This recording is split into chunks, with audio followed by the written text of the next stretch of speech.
नमस्कार, TNP news देख रहे हैं आप और आपके साथ मैं हूं हिमांशी नेगी।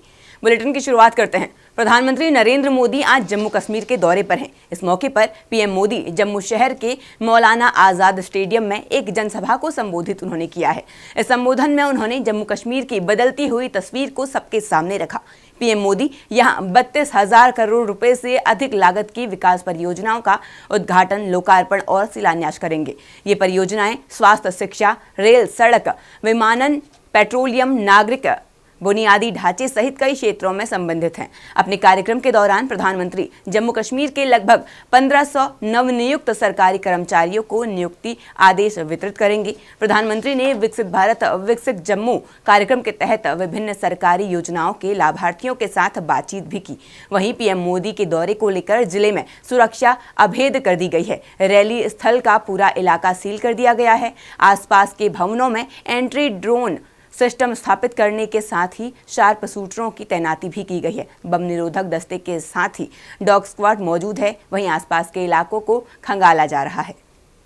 मोदी के जम्मू कश्मीर के दौरे को लेकर जम्मू के मौलाना आजाद स्टेडियम में आज जम्मू कश्मीर के उपराज्यपाल मनोज सिन्हा ने बयान दिया। उन्होंने कहा, इतिहास में पहली बार पंचायतों तथा शहरी स्थानीय निकायों में अन्य पिछड़ा वर्गों के लिए सीटों का आरक्षण किया गया है। संवैधानिक बाध्यता के कारण पंचायतों और शहरी स्थानीय निकायों के चुनाव नहीं हो सके। अब इस आरक्षण के बाद उस चुनाव को समय से कराने की व्यवस्था की जाएगी।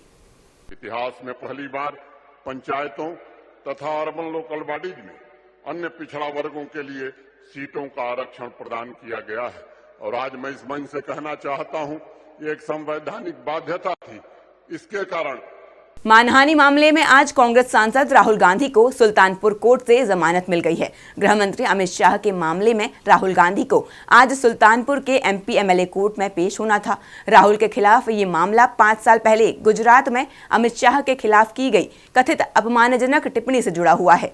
राहुल ने 2018 में कर्नाटक चुनाव के दौरान कहा था कि जो पार्टी ईमानदारी की बात करती है उसका अध्यक्ष हत्या का आरोपी है। इसके बाद सुल्तानपुर के बीजेपी नेता विजय मिश्र ने केस 4 अगस्त 2018 को राहुल गांधी के खिलाफ मानहानि का केस दायर किया था। आपको बता दें, राहुल को देखने के लिए बड़ी संख्या में लोग कोर्ट पहुंच गए। कोर्ट में आज उन्होंने सरेंडर किया।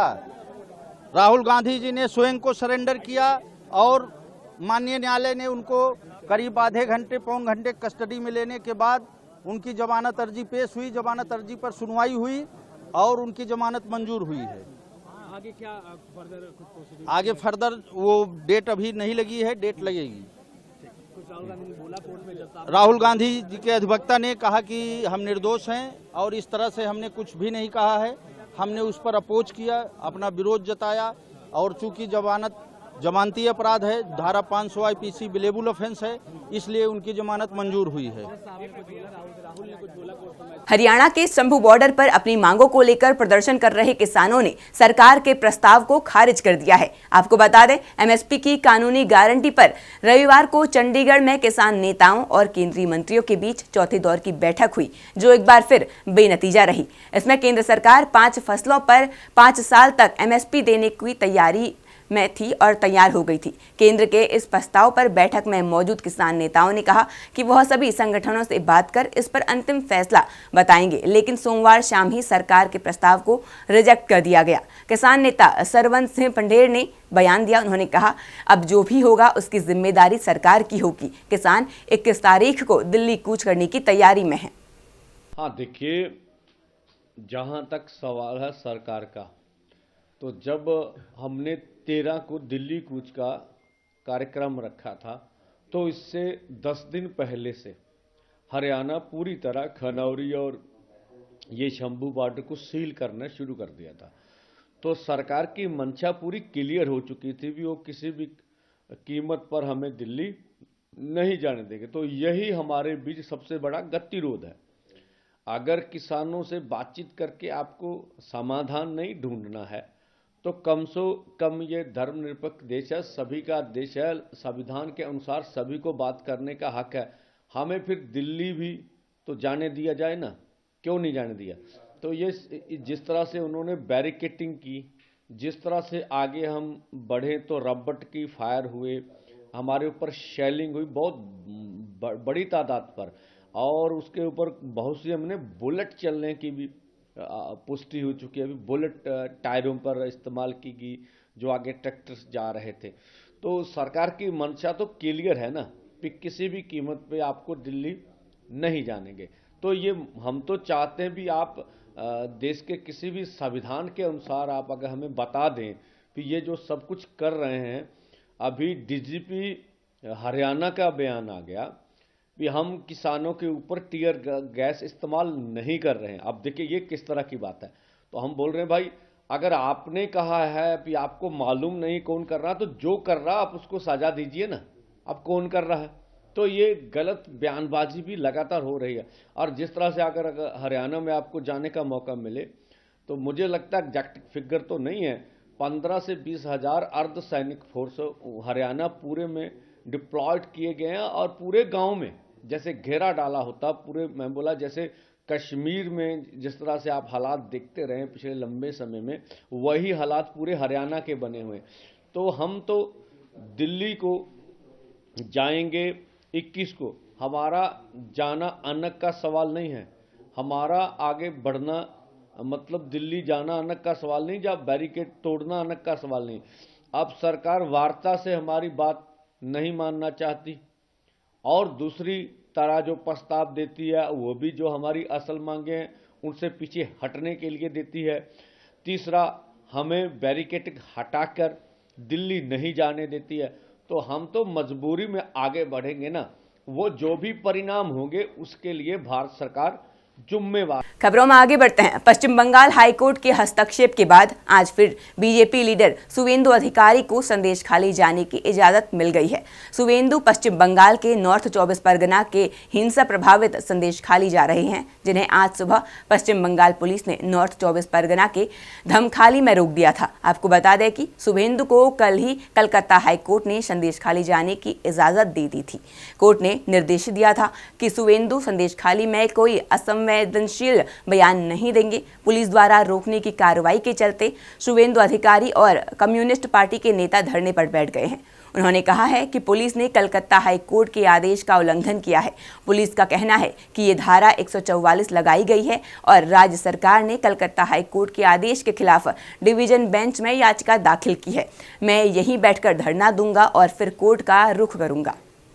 2 sentences. 1, phase 144 order already imposed this area today early morning 9 a.m. 1. Second thing, that's okay.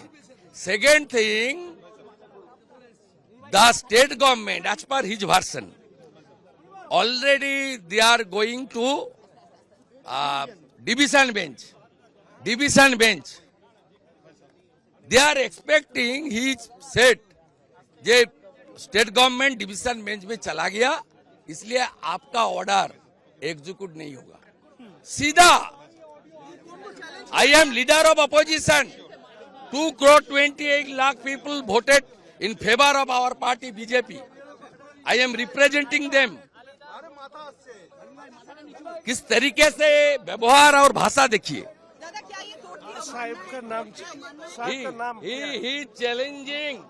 He is challenging judiciary, higher judiciary. It's a very alarming. The main pillar of the constitution is the judiciary. They are challenging Mamta police, a senior IPS, challenging Calcutta High Court order. भाई judiciary high court को challenge कर रहा है, high court को challenge कर रहा है, high court को चैलेंज कर रहा है। बोलो state government going to division bench, for that reason we are not allowing LOP and 1 MLA।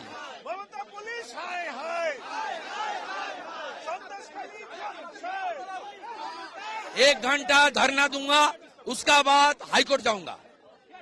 High court को चैलेंज कर रहा है, ये कॉन्स्टिट्यूशनल ब्रेकडाउन है। Judiciary is the main pillar of the constitution. They are disobeying judiciary, challenging our constitution. वहीं उत्तराखंड के मुख्यमंत्री पुष्कर सिंह धामी आज अपने मंत्रिमंडल के साथ रामलला के दर्शन के लिए अयोध्या पहुंचे। अयोध्या पहुंचने पर उत्तराखंड के मुख्यमंत्री पुष्कर सिंह धामी ने कहा कि हमारे लिए सौभाग्य की बात है कि रामलला अपने स्थान पर फिर से 500 सालों के बाद विराजमान रहे हैं।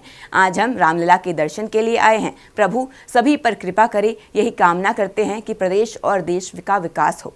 हम लोगों के लिए बहुत सौभाग्य की बात है कि रामलला अपने जन्म स्थान पर फिर से 500 वर्षों के बाद विराज रहे हैं। एक राम युग की फिर से शुरुआत हुई है। हमारे प्रधानमंत्री मोदी जी के मार्गदर्शन में उत्तर प्रदेश के मुख्यमंत्री आदरणीय योगी आदित्यनाथ जी के नेतृत्व में, और ये हम लोगों के लिए बहुत सुकून की बात है कि आज जो है हम भगवान रामलला के दर्शन करने आ रहे हैं। आज केवल सबसे प्रभु जो है सब पर कृपा करें और सुख शांति रहे, हमारे प्रदेश का, देश का हर प्रकार से उन्नति हो, विकास हो। हमारे प्रधानमंत्री जी के नेतृत्व में दुनिया का सिरमौर भारत बने। विधानमंडल में विशेष सत्र से पहले महाराष्ट्र कैबिनेट में शिक्षा और सरकारी नौकरियों में 10 मराठा आरक्षण के बिल के मसौदे को मंजूरी दी गई है। दरअसल मराठा आरक्षण को लेकर मुख्यमंत्री एकनाथ शिंदे की सरकार ने महाराष्ट्र विधानमंडल का विशेष सत्र बुलाया है। उप मुख्यमंत्री देवेंद्र फडणवीस भी कार्यवाही में पहुंचे हैं। सरकार का मकसद है कि अन्य समुदायों के लाभों को प्रभावित किए बिना मराठा समुदाय को स्थायी आरक्षण प्रदान किया जाए। खबरों में आगे बढ़ते हैं। टीवी इंडस्ट्री के दिग्गज एक्टर ऋतुराज सिंह का हार्ट अटैक से निधन हो गया है। उनकी उम्र 59 साल बताई जा रही है। ऋतुराज को मुंबई के लोखंडवाला स्थित घर पर ही दिल का दौरा पड़ा था। वहीं एक्टर के अचानक निधन से टीवी इंडस्ट्री में शोक की लहर दौड़ गई है। आपको बता दें कि 90 के दशक में जी टीवी पर आने वाले रियलिटी गेम शो तोल मोल के बोल को होस्ट कर अपनी एक अलग पहचान बनाने वाले ऋतुराज सिंह ने टीवी पर कई सीरियल्स, ढेरों फिल्मों और ओटीटी शोज में काम कर चुके हैं। 1993 में जी टीवी पर प्रसारित हुआ उनका टीवी शो बनेगी अपनी बात भी काफ़ी लोकप्रिय हुआ था। उन्होंने हिटलर दीदी, ज्योति शपथ, अदालत, आहट, दिया और बाती, वॉरियर हाई, लाडो 2 जैसे सीरियल्स में भी अहम भूमिका निभाई है। फिलहाल मेरे साथ इस बुलेटिन में इतना ही। तमाम खबरों के लिए बने रहें टीएनपी न्यूज़ के साथ। नमस्कार।